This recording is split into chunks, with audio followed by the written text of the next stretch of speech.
common and outdated thought process is that intelligence is born and not made, that being smart means avoiding failure, but it's simply not true, and actually quite the opposite. What I'm talking about here is a growth mindset. This mindset, when adopted, profoundly affects the way one leads their life, whether they achieve the goals they set out to achieve, and whether or not they become the person they want to be.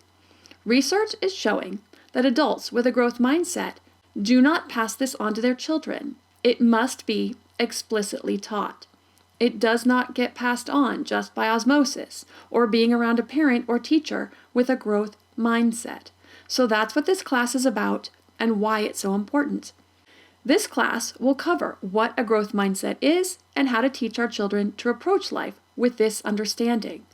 Also, because there is so much overlap between growth mindset and perfectionism, these are perfect topics to put together. So this class will cover what both of these are and how to help kids navigate each of these. In the introduction, I'm going to talk about the two mindsets, what they are, and how they shape the way we see the world. Perfectionism, what it is, and how it is related to the two mindsets. General information about mindsets, what are the tendencies, along with some research outcomes. Lastly, I'll cover what you can do as a parent to help ensure your child is on the track to developing a growth mindset. So first, let's introduce the two mindsets, a fixed mindset and a growth mindset. In a fixed mindset, one believes their intelligence is innate.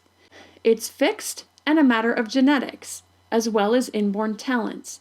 The focus is on the outcome. Effort is for those without talents, those with deficiencies. Risk and effort will reveal inadequacies. If I try and then I fail, what does that say about me?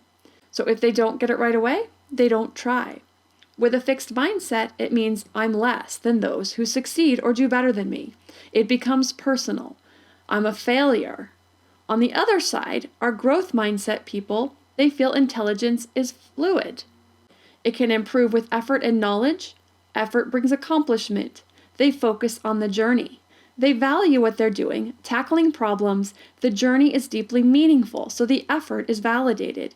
Failure means an opportunity to learn from mistakes and work harder or differently the next time. It's not personal, it's a matter of effort and change. Can anyone be an Einstein? No, of course not. A growth mindset doesn't mean we're all equal. Some do need to work harder on some things. Some people have more talent in one area or another. We need to look no further than our own children who are siblings to see these differences. But that's not an excuse to give up. Even though change is possible, it doesn't tell you how much change is possible or how long it will take. It also doesn't mean that everything that can change should. It is important to accept imperfections, especially those that do not harm our lives or those of others. But with a growth mindset, we also believe that successes and intelligence are cultivated through effort. True potential is unknown or unknowable. Now, perfectionism is the need to be the best regardless of circumstances or practicality. It's a relentless pursuit for perfection, while lacking flexibility to learn from mistakes. Self-esteem rests strongly in performance and product and outcomes. Perfectionists have more self-imposed goals, high expectations of the self, so they suffer more perceived failures. It may not be a true failure. They may see an A- on a project that was the highest grade in the class as a failure. Or they can't let go of a project or idea that isn't quite the way they wanted it, which can lead to some obsessiveness. They get caught up in the product. They lose sight of things that are equally important. Most people go through periods of perfectionism. The concern comes in when it's a consistent pattern. Perfectionistic tendencies are found more in firstborn and only children. Parents with perfectionistic tendencies are also more likely to have children that adopt these traits. So there's three categories within this realm of perfectionism. There are the non-perfectionists, about 30 to 40%. They're distractible, disorganized, and have a broad set of interests. There's the healthy perfectionism, which is 45 to 55% of people.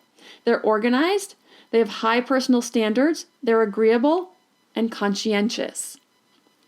Then there are the perfectionistic, 10 to 15%.